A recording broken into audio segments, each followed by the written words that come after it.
At today's cabinet session, governmental ministers adopted a proposal to write off some of the debt of the most socially vulnerable sectors of the population. According to the finance minister, banks, telecommunications companies, state-owned companies, city governments, as well as the National Tax Administration have all agreed to the scheme, whereby 35,000 kuna worth of debt will be written off for those citizens who meet the stipulated criteria.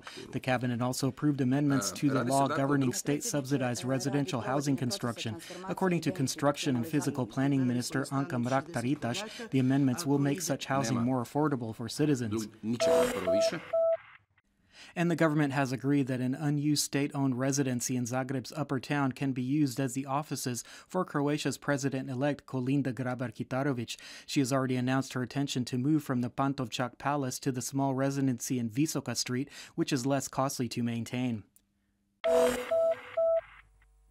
The atmosphere in the Croatian parliament was raucous this morning as MPs are discussing reports on the implementation of legislation governing the rights of war veterans and their families. The debate was supposed to be followed by representatives of the disabled war veterans who have been holding a protest outside of the Veterans Affairs Ministry for months now. Some opposition MPs wanted protest leader Đuro Glogoški to address the chamber, but Speaker Josip Leko said this is not allowed under the Parliament's standing orders. This led to heated exchanges and the war veterans left the chamber in protest. The Croatian Employers Association and the Federation of Independent Trade Unions of Croatia signed a cooperation agreement this morning. This is deemed a major step toward achieving social dialogue, and they will form joint task forces to deal with labor market and hiring policies and also conduct comprehensive economic and social policy analysis. Labor Minister Mirando Mrsić also attended the signing ceremony, although the Croatian government is not a party to the agreement.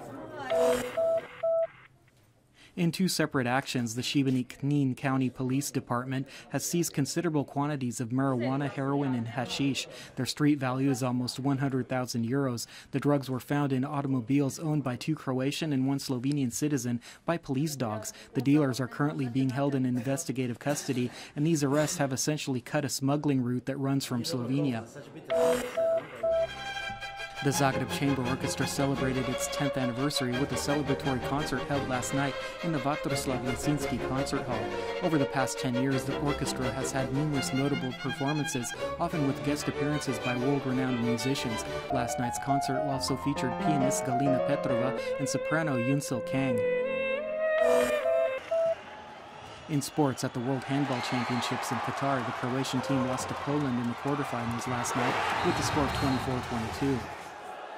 In the Water Polo Champions League, Rijeka's Primorje defeated Partizan in Belgrade with a score of 11-7, while Dubrovnik's Jug defeated Hungarian team Solnoki at home with a score of 11-9. Jug is currently ranked on top of League Group B. And finally, the weather forecast for the rest of the day.